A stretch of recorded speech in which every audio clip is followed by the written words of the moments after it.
I seen that big old dude. We're hanging out, just having the best time. He's just having good drinks, beers. His buddies are over there, and all of a sudden he'll go, "What'd you call me?"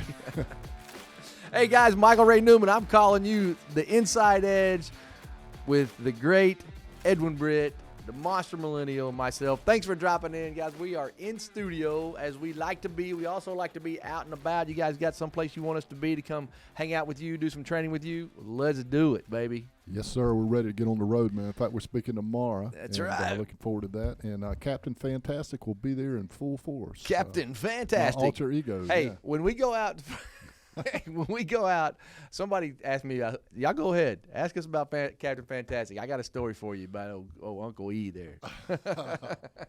No, do we have to tell that story? Well, we might not. Depends on where we are, what we're doing. You know, it's got to be appropriate. But hey, man, we talk a lot about business. We talk about a lot about making this about you. When I say make it about you, and I have people ask me, I'll make it about myself personally, but you know, I love getting our business training is what we're really specialize in a lot of times. Our leadership, our sales training, our operational engagement, the personality profiles, all the things that we do. So when you do listen to this podcast, think about you, think about your business, how you can impact people, your family, your community, and your business in a positive way. And Edwin, we've got 6 buckets that we go to. I want you to kind of start directing and driving this as we go through and jump in right here. Yeah, well, one of the buckets that Michael and I are known for is talking about process, right? And we have one word assigned with that, but there are really 5 other buckets that go along with that. And today, we want to accentuate all of those, and they will apply no matter what your business is. Whatever you do in business, it's going to fall into one of these 6 buckets. And knowing what these buckets are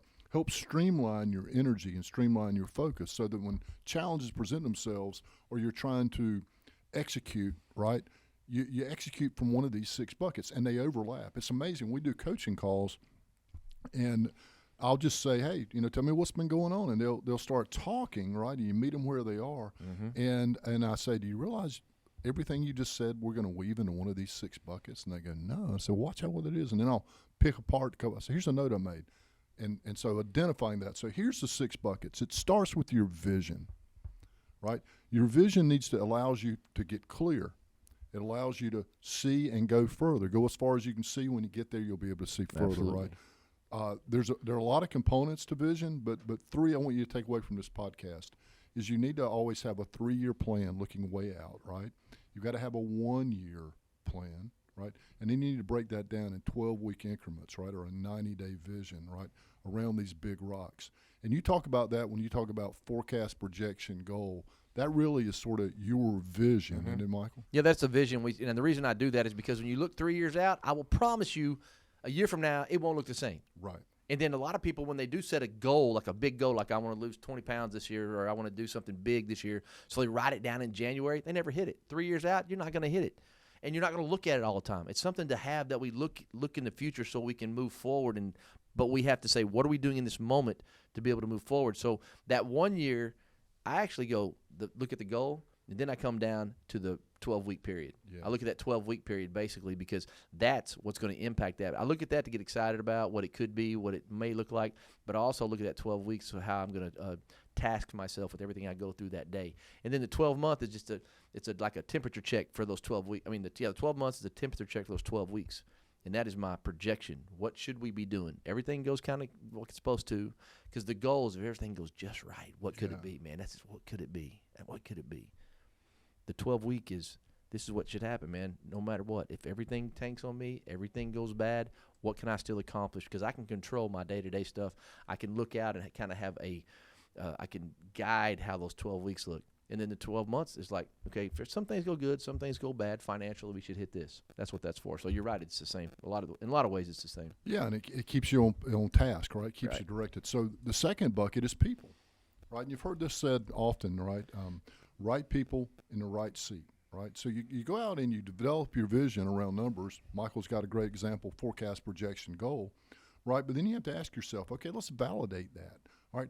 What percentage of your relationships are going to help you drive towards that, right? And then we can identify the obstacles and the gaps, right? Oh, I'm going to get X amount of business from these. I call them my VIPs. So whether they're your referral sources or whatever. And then what's your brand going to deliver for you? What's the word of mouth? What's your marketing and branding going to do separated from these? So when you really dissect these, and it allows people to identify where they put their energy, right? And then be the energy, attract the energy you want, right? So right people, right seat. The third bucket is your data. I always struggle, Michael. Was it data or data? Data, Kevin, man. is it data or data? Does it matter? I say data. Okay, well, yeah. But well, I've probably said both, though, before. I don't know. okay, well, you say data, I say data, and you say banana, right? Well, it So- depends on who I'm around. If I see this smart dude saying data, I'm gonna say data too. Yeah, okay. Yeah, there you go. Man, there's so much data or data out there, right, that you have measurables. Here's the one takeaway I want you to get, and it takes me right back to two things Michael taught me. Whatever it takes, WIT and win list, what's important now. Measure your scorecard by daily winning your day. If you'll focus on winning your day, your months and your quarters will take care of themselves. See, your months and your quarters are a byproduct of your vision and your people and your data, right?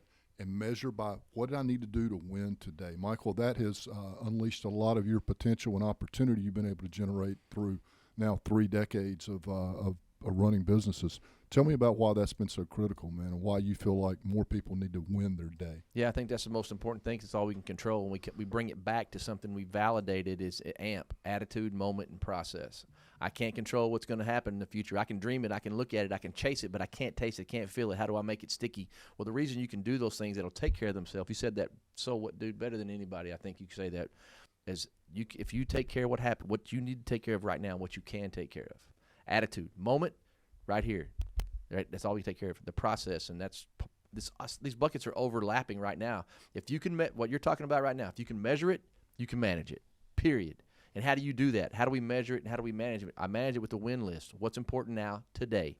AMP, attitude. I've got to have the right kind of attitude in the moment, and then the process, which I think is the foundational piece of all this. Ed, when you taught me that, that's what we can move forward with. But it's so important to have that data, those metrics that you're talking about. And we talk about people, just step back a little bit, that overlaps in that bucket.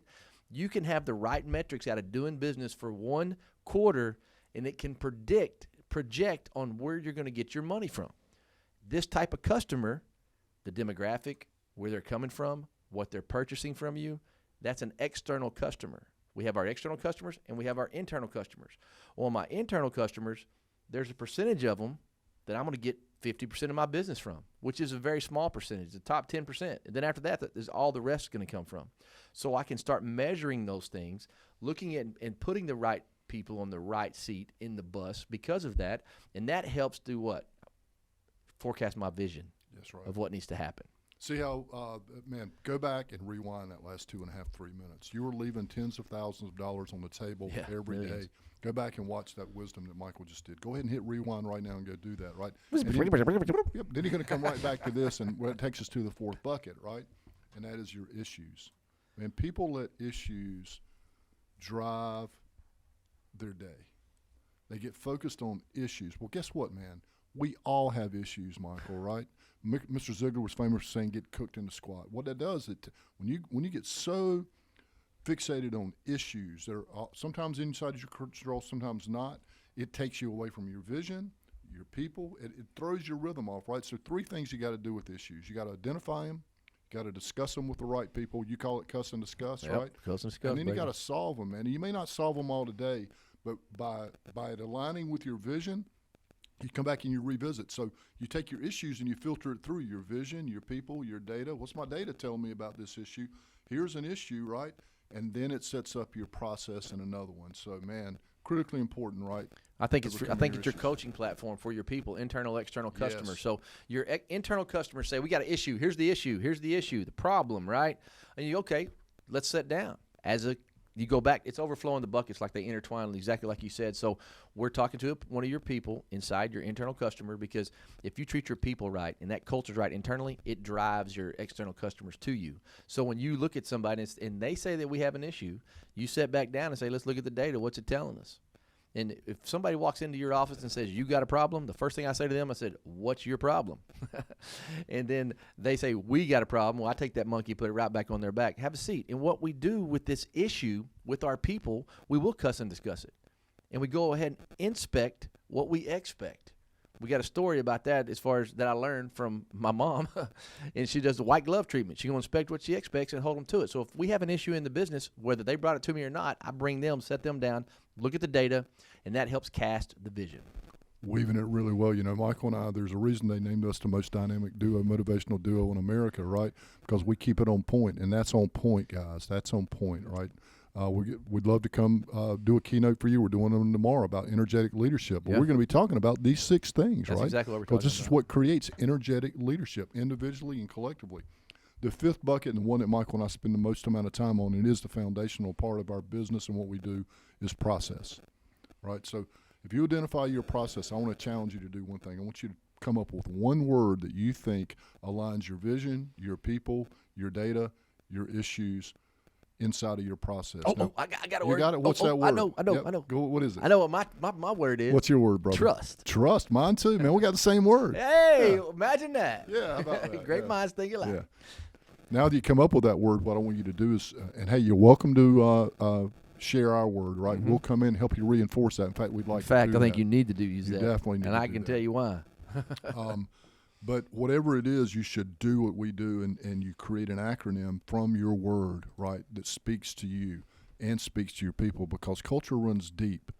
But you can move away from culture if you don't have these buckets aligned properly, right? Yeah, when you get away from your winning culture, then your people start losing their direction, their vision. Then you have issues. Yeah. And then you can't solve the issues if you've moved away from it. A lot of times that happens when companies that somebody's passionate about, like if somebody opens up an athletic facility and they were a great athlete and they love this, but they don't have the business acumen, they don't have a process they can lean into, because the process keeps the passionate people on point. Because if I'm emotional about everything and I don't have a process to lean back on, and that's what I validated through you when we talk about this, it started out as a sales process, but really it's a life process. I used it the other day with my daughter, and it's think, plan, and prepare, relate, uncover the need, offer solution, take massive action. That is what it is. Now, did I know that initially? No, I validated that with Edwin. I learned that through my whole career. I was using the trust process without knowing it was trust. Because when you have that process, or like these 5 buckets, that 6 buckets that you lean into over and over again, when we have those things, we can gauge how we're doing.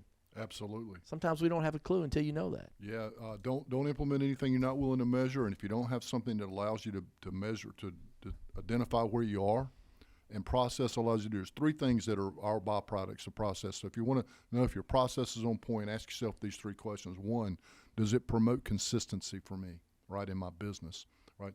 Is it scalable? Am I able to grow and scale from it? That's a challenge that even Michael and I face, right, is how do we scale? We've got great ideas. How do we scale it? So if we have challenges in it, chances are you are.